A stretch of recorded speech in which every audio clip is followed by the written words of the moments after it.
Hi, everyone. This is Manisha Mangus. Thanks for joining us today. Welcome to HighRoad U. HighRoad Solution is a qualified provider of CA credits from ASAE.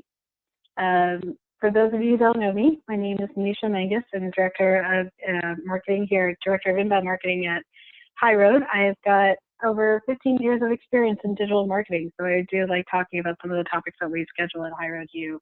My experience comes from a ton of time in the association world, helping associations generate leads and walk them through their lead generation programs and specialize in digital marketing. So we're always looking for ways to connect and share ideas, so certainly feel free to reach out to me either on Twitter or on LinkedIn. And we will go ahead and get started. Just a couple of housekeeping items. If I happen to drop suddenly on the call, I apologize. Just hang tight and I will return and dial back in. If you have any questions that you'd like to kind of post during the presentation, certainly feel free to use the chat window and go ahead and post them. And when I see them come through, I'll see if I can take a pause and appropriately answer your questions as best as I can. So our topic today is using banner ads to attract customers. So something that likely you and your teams have probably considered at some point or another, probably to varying degrees. You probably have things already running. But a lot of people get scared off from using banner ads, and we're still seeing kind of this transformative shift in the world of digital marketing in associations today, where you may have a banner program ad running, you may have your program running, but they're seeing varying degrees of success in actually using it to your own advantage to promote your program. Right, so you've got your activities, you do a number of things from a digital marketing standpoint, but typically a banner ad program is sitting out there, but really from the perspective of how you can generate revenue for your vendors, right? So if you're selling your advertising space or selling your space or your vehicles in order to kind of cross-promote other products or other vendors is probably the likely scenario, right? So we want to kind of reframe the question. Instead of saying, off the bat, do you have a banner ad program? The question is, do you use your own banner ad program to promote your own organizational activities to generate leads? And that's kind of the key point here, right? The whole point is to say, why reinvent the wheel? Why do you have to go out and do different things if you have a banner ad program already running successfully for your vendors, for your vendor relations? Why not use the same kind of program to and take advantage of what you have there to generate that exposure and build those customers? Right, so the varying answers when we ask this question kind of out in the base is either yes, we have one, no, we've tried it, it's not been successful or effective, but or we've tried it, but it's been difficult to gauge the results or effectiveness. And that's usually kind of where we hear the responses kind of run the full gamut, but lately we've kind of seen kind of the last piece of like we've tried to, but we really had a hard time kind of monitoring and figuring out whether it has been successful. And that's a little bit of an art. And certainly when you get into the world of digital advertising and you're kind of trying to track back conversions, there's a lot of MarTechy stuff that you need to kind of know and kind of have at your hands, kind of have ready to be able to interpret some of the results, right? So we definitely kind of recognize that that's definitely a challenge that you want to, you might face. So today what we'll do is kind of walk through an overview, kind of what banner ads are, what purpose do they serve, talk about some examples that can inspire you to see what other people are doing kind of in this world by using banner ads to attract customers, and then also kind of giving you some ideas on how you can measure the success of your banner ad program, right? So a lot of this is subjective to a degree, right? Measuring success is not about measuring someone else's success, it's always about measuring your own success. Right? So what works for someone else may not work for you.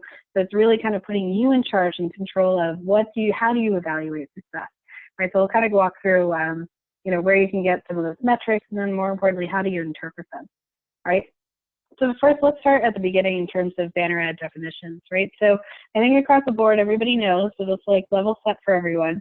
Essentially, a banner ad is a form of online advertising that embeds an advertisement on a page, and the intent is to drive traffic to a website. So it's fairly simple, and that is truly the intent, right? So you are putting out your program information so that to get in front of someone that may not necessarily know who you are, right, with an effort and a hope to attract them back to your own website so that you can further interact with them and kind of develop a further user experience around that. So we often saw kind of, this played a significant role in enabling the rapid development of paid advertising on the internet. And, banner ads enabled any website to sell advertising. And we know that's still the case. We know a lot of revenue models that are generated based on that. So really kind of what we're seeing here is that if this was the case and this was kind of the movement towards that, you can do more with it, right? So typical characteristics of a program, you'll see images on a website, and they're served to the same channel. They're served to multiple channels in the same way, right? So it's kind of a distributed model where you've got the material and it's kind of sitting out there in different channels, but it's still represented very much the same. So your programs are just based on distribution, volume, and quantity.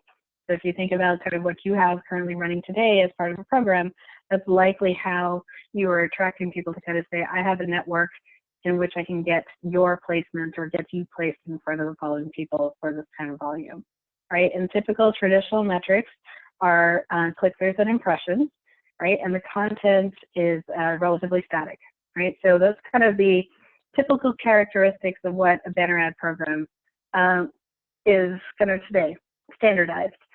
You'll also deal with sizes and placements. These are important, mostly from a standpoint, especially if you are now looking to kind of leverage your own program to get in front of people. You want to think about, one, what makes the most sense from a placement and size perspective, right? So which size is most popular to kind of use? Do you have the appropriate content, such as an image or an article or something, that displays appropriately, right? So again, if you have the leaderboard, you want to make sure you've got the right content in there. If you've got, your button, you want to make sure that whatever you've got on the button is readable and it has the appropriate context so that should they see it, should they, meaning your customers, your prospects, see that, they'll know what to do, right? So these are kind of the considerations that you would think about, from a display visual standpoint. We definitely see there's a movement towards standardization, right? So if you are offering these sizes to your vendors, you likely want to take advantage of the same sizes and offers for your own programs as well.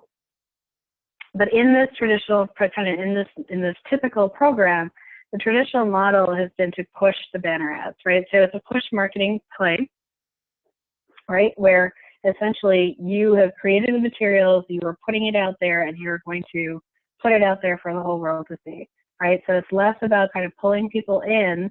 Kind of in this traditional model, it's less about pulling people in. It's more about putting your message out there and hoping you're in the right place at the right time for someone to come by and take a look and take notice, right?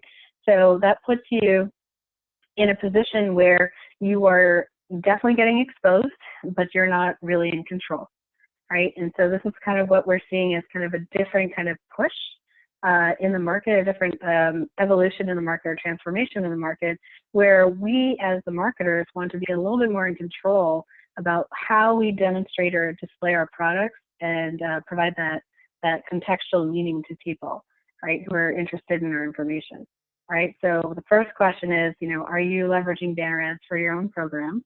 And where are you doing that?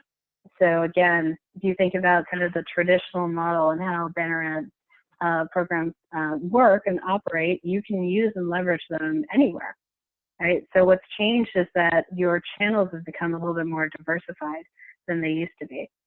Before, traditionally, it was the website, maybe emails. Now we've got social media in the mix. On top of that, we have mobile applications now in the mix as well, right? So when you think about how content is consumed today, even in your own experience, think about it from that perspective of what kind of content is getting served up to you and kind of what mixture, right? So the idea is to kind of say that, whatever you've currently reserved as a strategy for your own vendors and exhibitors, that strategy that you offer in terms of a program, what we're really suggesting is that you take that and really embrace it and have it work to your advantage as well. What's nice about this is that vendors themselves will kind of ask, well, I need to know, it's rare that they'll ask for conversions. They know they can get conversions. They probably work offline to take those numbers and kind of, quantify them. Right? What's nice is that you're in a position to kind of set things up so that you can see conversions roll through as well. right? So it's not necessarily kind of the world of impressions and display ads anymore. It's really kind of trying to see, can you elicit any sort of information that helps you move to the next step, right, with measurement, which is conversion. Did someone who saw your ad come to the site and then do something that resulted in some sort of transaction?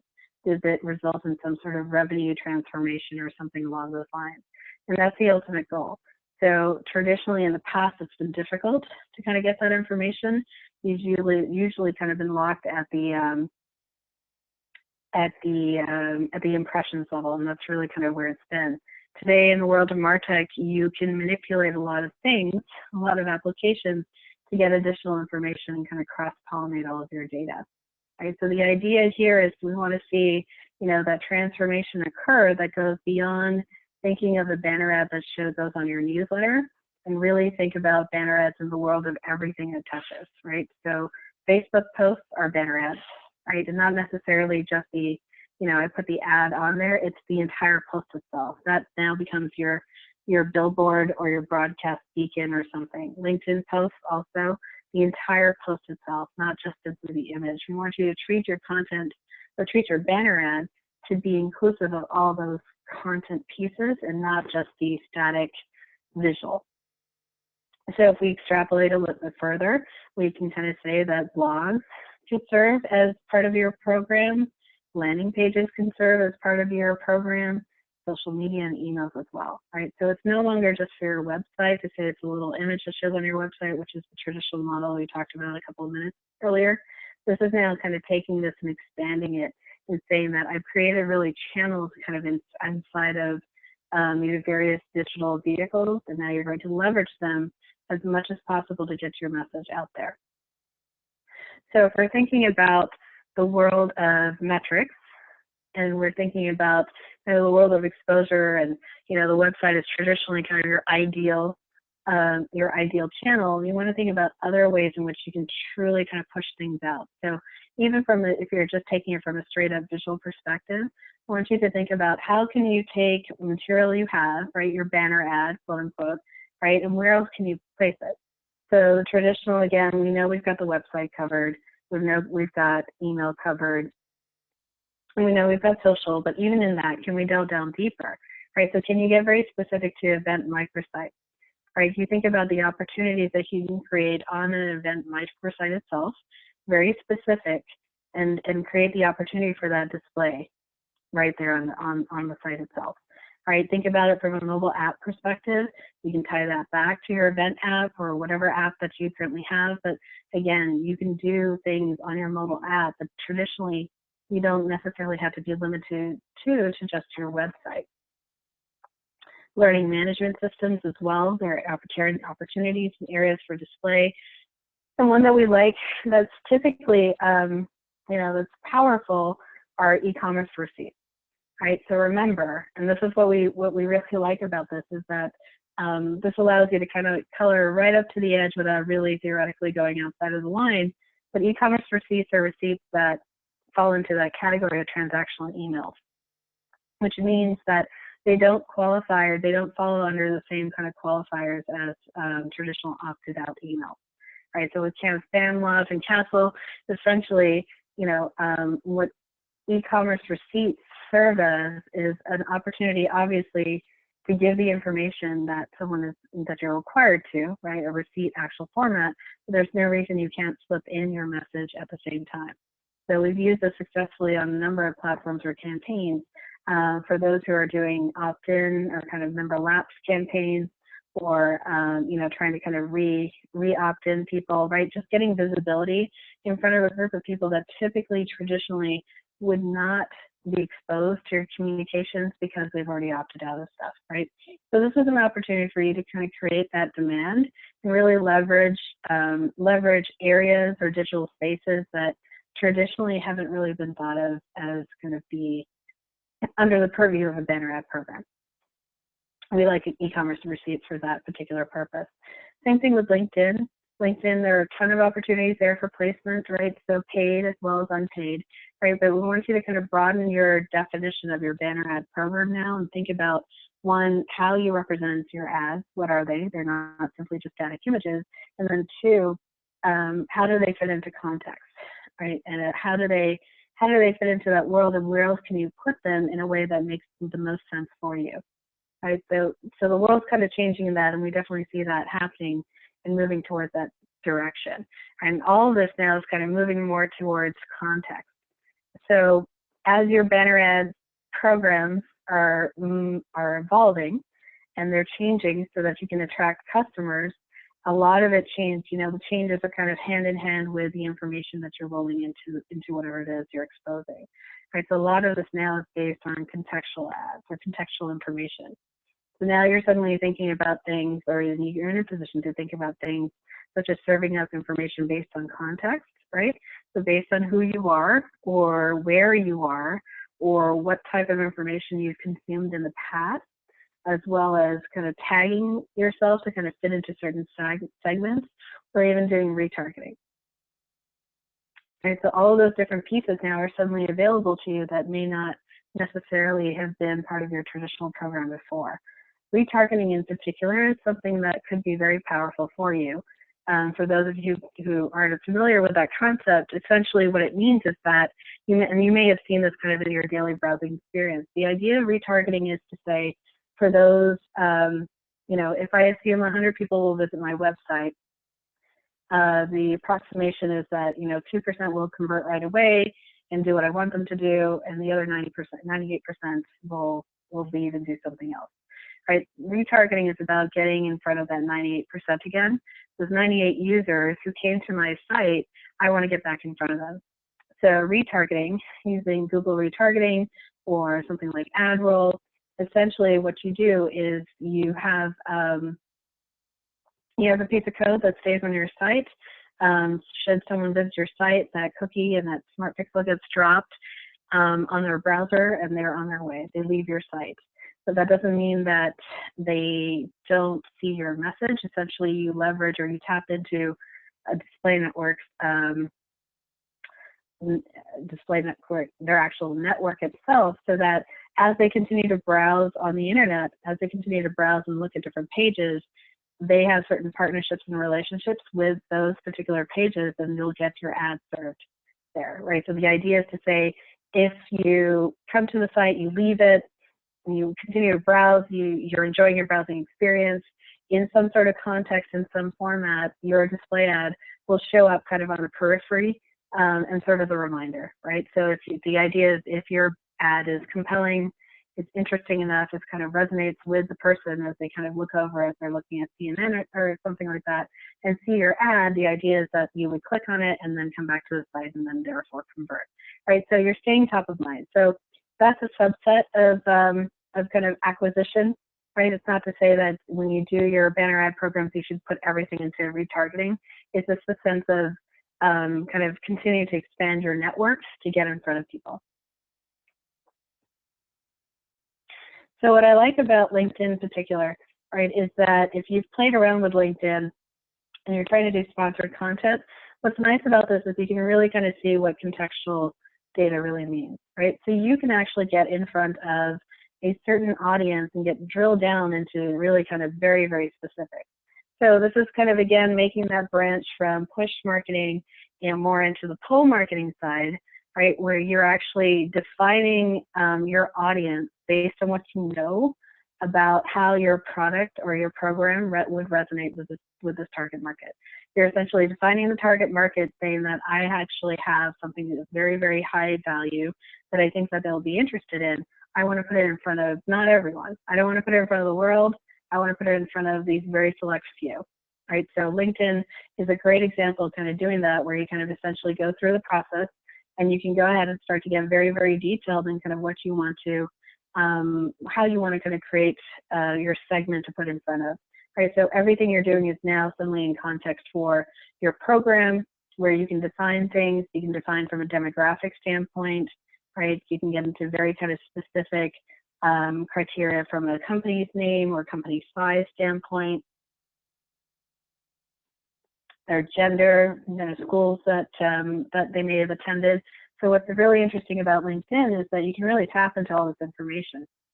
What's nice is that this is all information that's readily available because you have a whole network of people who have come together under the social media platform and have volunteered all this information. So it's not like you're buying a list. It's not like you're wondering, well, I don't know if I'm going to find something or not. These are people who have kind of self-volunteered this information, so it's accurate. And therefore, it's really kind of, it's very powerful if you're able to leverage it in a way that makes most sense for you.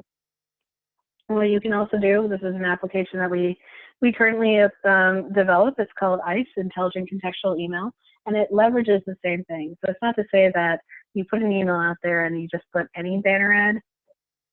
What we're doing here is we're creating an email with a certain expectation that the content is around something, and then we're slipping in an additional banner ad that continues to have that conversation. Right, so this is a contextual email, a dynamic email that's put together. It's not manual, it's put together automatically on a regular basis, right? And you've got your events, you've got the annual convention expo plugged. When that rolls around for another year, something else will take its place that's again relevant to the section you're looking at, right? So there are just ways in which you can kind of build that context and put all of these pieces together.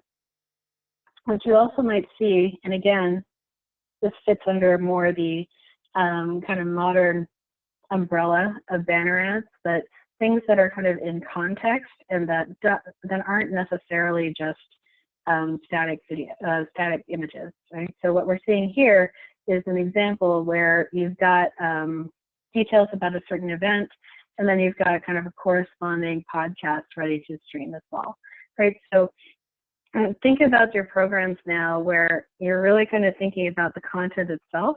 It's not necessarily static per se. It could be, it's content. It's no longer an image, right? You're looking for a banner ad that's not an image, but something that will resonate with your users or with your prospects. And that's really kind of what you're really going for. So again, it could go back to, it could be a badge, it could be a button, it could be an animated GIF. It could be an interactive call to action. It could be like an interactive banner ad where, you know, some sort of self-assessment or study. It could be something such as this, as a podcast or a video snippet, right? You're thinking about all these different ways now in which to break apart and put your content together and then serve it back, right? But you always want it to be in some sort of context. So other examples I kind of like to see here is, again, you're seeing the traditional banner ads as display ads, right? But this is still for a very specific type of content.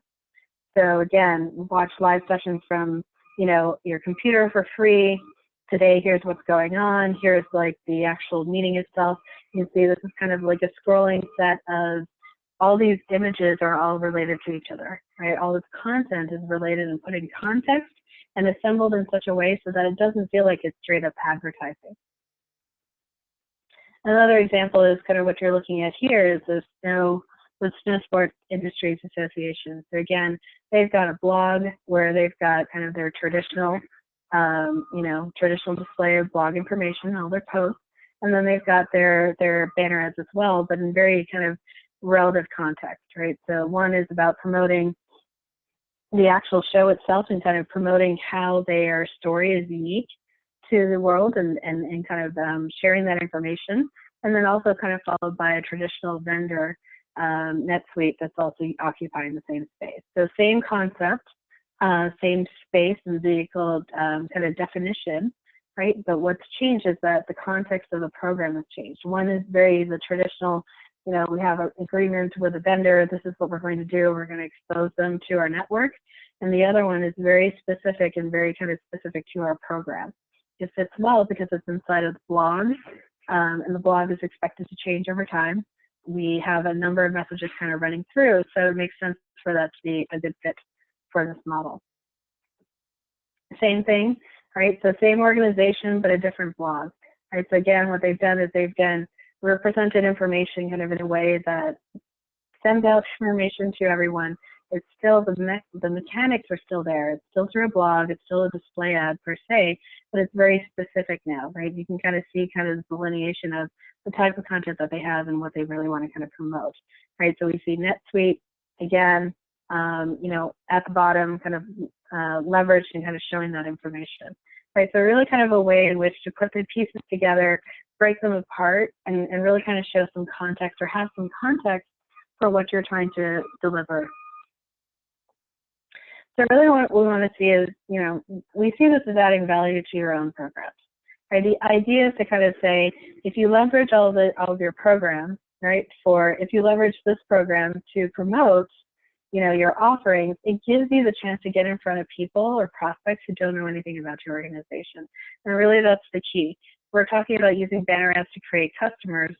That's the idea, is to expose your program networks and your offerings to a group of people who may not necessarily understand or know anything about you, right? So the idea here is a little bit, again, a little different from an approach from a measurement standpoint, right? We're looking to make impressions on prospects, so it's not always about the click-through, right? So that's the place where you, you know, what's interesting is that as you build your programs, you'll kind of have to sit down and define what does the success of that program look to you and what are you looking to accomplish, right? But the idea is to say, you know, it's not necessarily about the discrete unit or the discrete step. You're trying to build an additive value, and some of that might be just building brand awareness, right? So what better way than to leverage all the programs you have with all the channels you have by throwing them into a program where you're really kind of setting the parameters for distributing your content in different ways. And really that's the value that you're able to bring to that.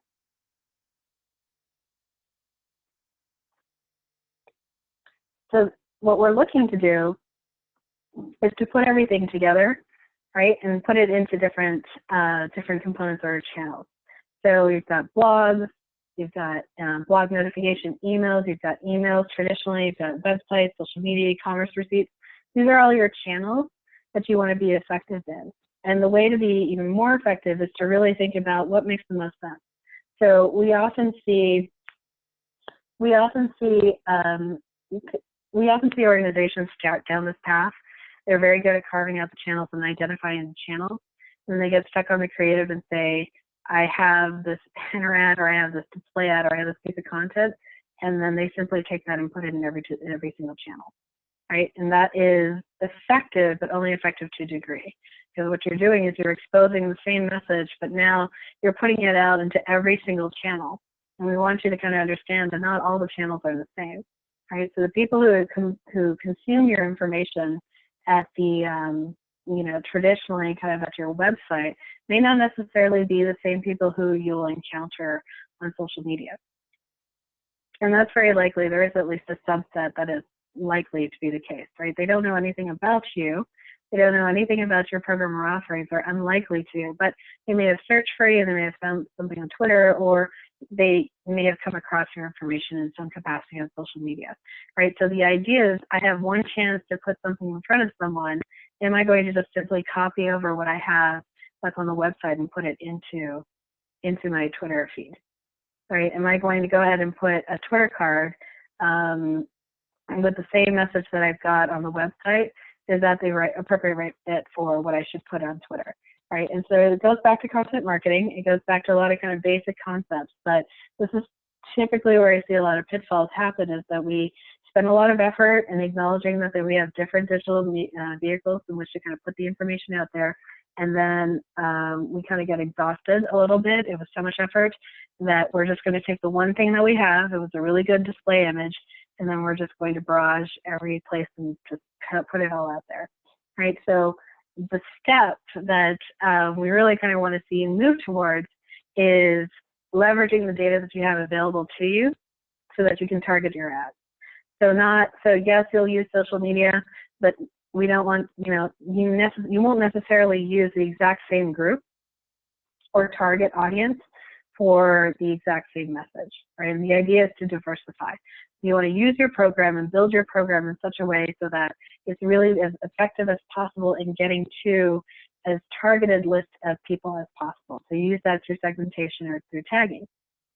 So the movement now, right, from the traditional model of kind of display static ads everywhere is where you can now leverage multimedia options, right? You can think about opportunities for cross-selling, learning management systems, e-commerce receipts, mobile applications. There's a lot of opportunity there. and then going for that contextual content. You're either tagging or retargeting, but those are kind of the additional transformative pieces of your banner ad program that we can now move towards. Right, so the value again is to make sure that you always get in front of people that who don't know who you are. Right, so we see this happen very often. It's a common scenario. So again, just to put it in context, the idea is that, let's say you have a special panel discussion scheduled at the annual event, and it's too late to include it in traditional printed material, right? And the conference website is too difficult to modify. We're not even sure if registered attendees will see the information since they're already registered, so why would they come back to the website? The only thing we've got is email. So, really the question is, what else do we do beyond email? So what should we do, right? So we've got website, social media, emails are potential channels. The traditional, we can go with the traditional approach or the digital banner ad approach, right? And the idea is to make that differentiation between generic exposure versus targeted exposure. And that's really what you're trying to get to. So if you think of it from that perspective, when you're trying to define or collect metrics, right, that traditional shift versus the kind of non-traditional transformative digital shift that's happening it's also kind of reflected in your metrics. You traditionally have always probably reported back on impressions and click-throughs because that's the traditional model, which is very effective to a degree. Now you're seeing kind of in the modern approach, not only are you relying on impressions and click-throughs, but now you're thinking about demographics and how those fold in and fit into everything. You're thinking about the heat and click map that you have available to, that you have access to, right? And seeing kind of contextually on the email itself or on the web page, how well did your display ad, did your banner ad work, right? How effective was it? And then what are those top performing channels as well? So it's a combination, right? So now you're thinking about data kind of a multidimensional aspect, and that gives you a chance when you're defining your program as to seeing like what's going to be the best for me, right? So when you're setting your key metrics in your programs, you want to think about kind of all your different channels and think about ways in which you can really kind of move from that traditional model to that more modern approach, right? So you've got social media, LinkedIn, again, most organizations will lean towards that just simply because most of their members or non-members, prospects, are sitting inside of LinkedIn in various groups, right? That doesn't necessarily mean that you should ignore Facebook or Twitter. It's just kind of acknowledgement that that's probably where you are possibly going to find the biggest fish in the pond. And you have the opportunity there to really kind of get very targeted, which you can also do in Facebook and Twitter as well. Right, so you're also going to think about the unique page views.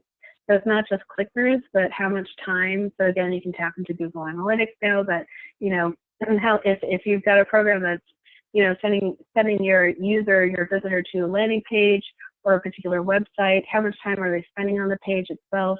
Where are they going after they leave that page, or is the bounce rate high? What are you doing from that perspective, right? So these are all kind of additive values that you can pick and choose and put together to kind of say, this is why I think this is, this is how we'll measure the effectiveness of our banner ads, because we're now kind of, we're combining a set of metrics that will result in something that's specific to what we were trying to accomplish.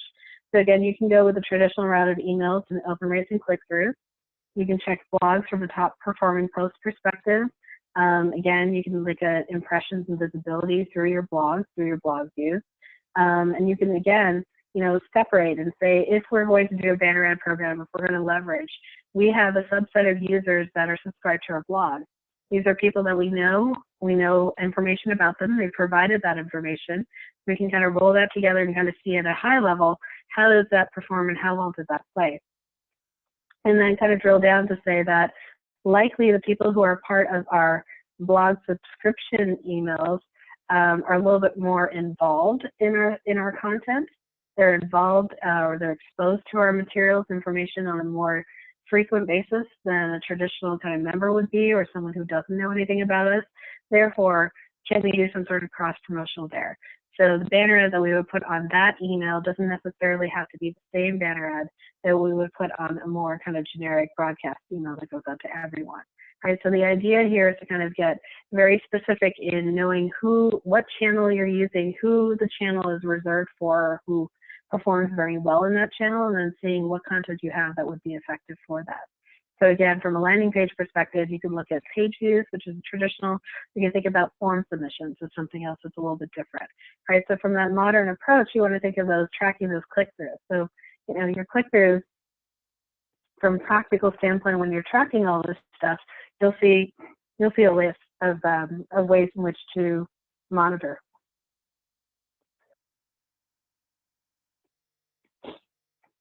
Now you want to think about it from a click map perspective. So here, the information is represented in a different way. And really, this becomes important when you're putting the actual pieces together from a digital banner perspective.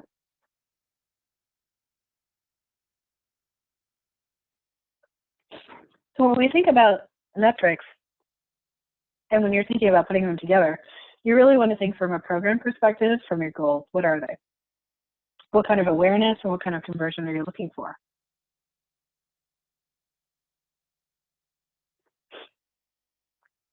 So we've got impressions, which are tied to awareness.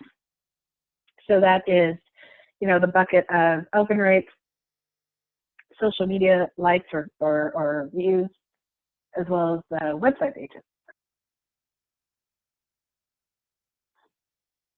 And then conversions follow more than just the click-through, but now it's a combination, right? So you could be taking click-throughs in rolled up as a higher index, where it's looking at landing page views or landing page click-throughs, email click-throughs, as well as social media shares or comments. It's very, very different.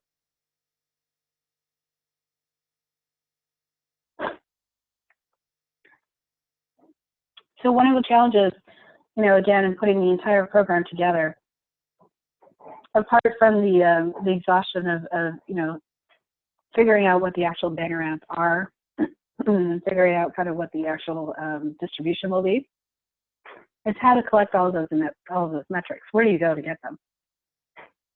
Right. So the challenge for a marketer is to really think about kind of where do you go in that universe and how do you actually pull them out.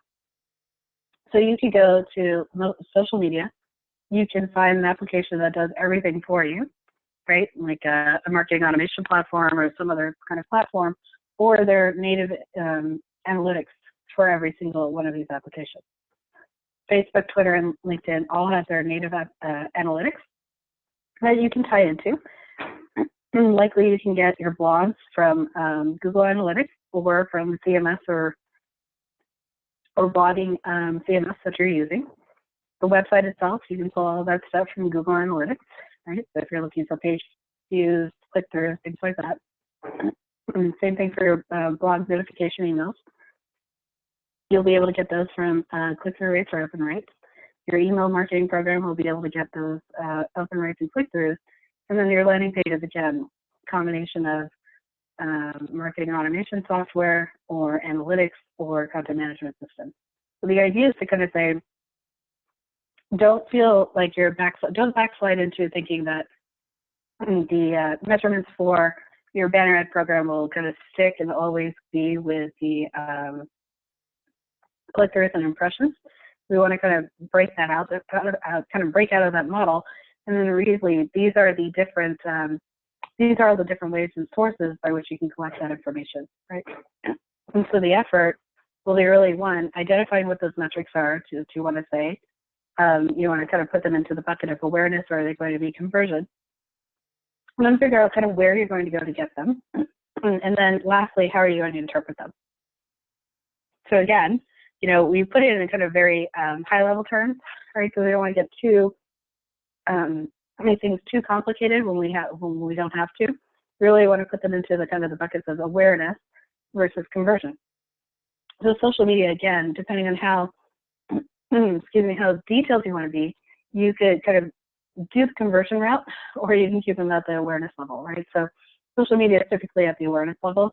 That's not to say that you can't do that, especially now when we do, you can do LinkedIn conversion trackers or tags or things like that. So you can really get very specific to say, if I've got some sponsored content or some sort of activity, and then the result is the person will go to my website, I want that conversion, you can do that, right? So what'll be important for you is to figure out kind of what makes the most sense, and how do you set that program up, and how do you measure those success points.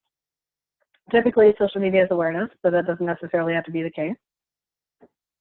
If you're looking from a website perspective, again, you've got unique page views, that's more from awareness perspective, but click-throughs would result in a conversion. Emails, again, open rates are awareness, click-throughs are more in conversion. From a blog perspective, mostly awareness, but click-throughs, again, are on the conversion side. Same thing with blog notifications, where you're doing open rates or awareness, click-throughs or conversion. So you kind of see here, the idea here is it's all additive.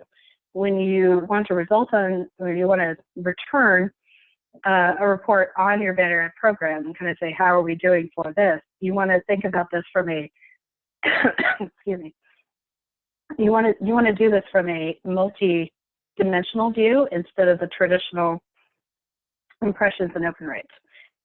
You're better off doing that because there will be more depth to what you're offering rather than just going into the black and white numbers of, I had 10,000 impressions and that resulted in 15